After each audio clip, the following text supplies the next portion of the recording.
খুব সাধারণ এবং সিম্পলভাবে ঘরের উপকরণ দিয়ে খুব সহজে আজকে এই মাছের বারবিকিউটা করব, সেই রেসিপিটি শেয়ার করব। আসসালামু আলাইকুম এভরিওয়ান, সবাই কেমন আছেন? আর এই যে দেখেন, আমি তেলাপিয়া মাছ নিয়েছি। কি হবে বুঝতেই পারছেন, এই তো এটা বারবিকিউ করার জন্য। আর দেখেন মাছটা আমি কত সুন্দর করে চিড়ে নিয়েছি। আর এইভাবে চিড়ে নিতে হবে, আর অবশ্যই সুন্দর করে ক্লিন করে নেবেন। আমি ক্লিন করে নিয়েছি। আর এই তো এখানে হচ্ছে মাছ বারবিকিউ করার জন্য যে যে মশলা লাগবে, এখানে হচ্ছে আমি পেঁয়াজ বাটা নিয়েছি, আর নিয়েছি হচ্ছে আদা বাটা, আর এটা হচ্ছে টমেটো কেচাপ, জিরা বাটা, রসুন বাটা। আর এখানে মাঝে আছে একটু ফুড কালার। ফুড কালারটা অপশনাল, চাইলে দিতে পারেন, আবার স্কিপও করতে পারেন। এটা জাস্ট কালারের জন্য, সুন্দর একটা কালার আসে এই জন্য। এখন আমি এগুলি একত্রে বাটিতে নিয়ে নিচ্ছি এটা মিক্সড করার জন্য। আর এখানে আমি নিয়ে নিলাম মরিচের গুঁড়া, হলুদের গুঁড়া, গুঁড়ো দুধ, আর এটা হচ্ছে বারবিকিউ মশলা আর লবণ। আর যাই হোক, এই যে এই মশলাগুলি নিয়ে, এগুলি খুব সাধারণ। আর বারবিকিউ মশলাটা আপনারা যে কোনো ব্র্যান্ডের কিনে নিতে পারেন, বা বাসায় যারা তৈরি করেন হোমমেডও করে নিতে পারেন। আর এই তো এই মশলাগুলো আমি একত্রে নিয়ে নিলাম। এখন হচ্ছে এগুলো আমি মিক্সড করব খুব সুন্দর করে। আগে মশলাটা আমি আলাদা করে মিক্সড করে নিয়েছিলাম। আর মশলাটা মিক্সড করাটা কিন্তু মোস্ট ইম্পর্ট্যান্ট, কারণ মশলা মিক্সডের উপরেই নির্ভর করবে আপনার টেস্ট। আর এই তো এখন মশলার উপরে আমি মাছগুলো রেখে দিচ্ছি।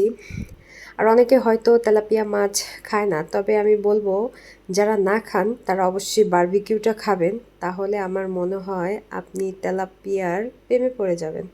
মানে খুবই মজা লাগে। আর যাই হোক, এই যে এদিকে দেখেন আমি মাছটা হচ্ছে সুন্দর করে ম্যাগনেট করে নিচ্ছি। আর এই মাখানোটাও কিন্তু অনেক ইম্পর্ট্যান্ট, কারণ মশলাটা যদি আপনি সুন্দর করে না মাখান তাহলে কিন্তু মাছটা খেতে একটুও ভালো লাগবে না। দেখেন প্রতিটা লেয়ারে লেয়ারে কিন্তু আমার মশলা ঢুকে গিয়েছে। তো এইভাবেই দিতে হবে যাতে প্রতিটা লেয়ারে লেয়ারে মশলাটা চলে যায়। সো এইভাবে আমাদেরকে মাখাতে হবে খুব সুন্দরভাবে। এইভাবে আমি দ্বিতীয় মাছটাও মাখিয়ে নিলাম। আর এইভাবে দুইটা মাছই আমি সুন্দর করে মাখিয়ে নিব। আর অবশ্যই এভাবে সুন্দর করে মাখাবেন। আর এই তো দেখেন আমার মাখানো হয়ে গেল, আর দেখতেই পাচ্ছেন। আর ও হ্যাঁ, আরেকটা কথা, এখানে কিন্তু আমি তেল ব্যবহার করি নাই।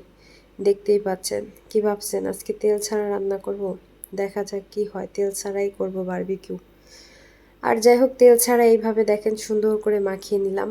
মশলাটা একদম গায়ে গায়ে লেগে আছে, দেখতেই পাচ্ছেন যে কত সুন্দর করে মাখানো হয়েছে। এভাবেই মাখাতে হবে। আর কি বলবো, এভাবে বাসা অবশ্যই একটু ট্রাই করে দেবেন। আর এই যে দেখেন তেল ছাড়া বারবিকিউ কি হয় বলেন তো?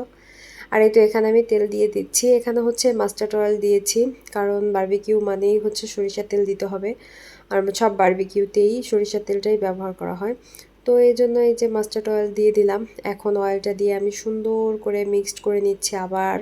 আর এটা কিন্তু আমি মিক্সড করে ফ্রিজে আগে রেখে দিয়েছিলাম। আপনার হচ্ছে যখন আমি শুধু মশলা মাখিয়েছি তখন রেখে দিয়েছিলাম 1-1.5 ঘন্টা। 1-1.5 ঘন্টা পরে আমি অয়েলটা দিয়ে এই যে আবার মিক্সড করে রাখলাম। মিক্সড করে এখন আর রাখার দরকার নেই, এখন আমি ওভেনে দিয়ে দিব। এই তো আমি ট্রেতে নিয়ে নিয়েছি এবং ওভেনে দিয়ে দিলাম।